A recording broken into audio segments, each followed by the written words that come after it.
কার্তিক মাসে জন্ম হলে জাতক বা জাতিকারা বিচার ও বিশ্লেষণ প্রভৃতির হয়।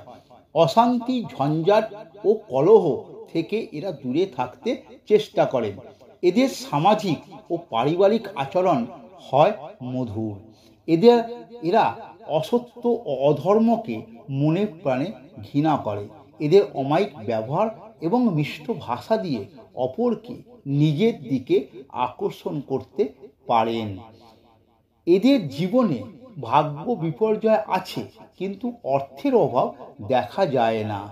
সঙ্গীত বা কাব্য প্রভৃতি যে কোনো কলাবিদ্যায় এরা সুনাম অর্জন করতে পারেন। এদের বিবাহিত জীবন খুব সুখের হবে না, এমনকি স্ত্রীর সঙ্গে শুধু মনোমালিন্য নয়, বিচ্ছেদও ঘটাতে পারে এবং তৃতীয়বার বিবাহ হতেও পারে।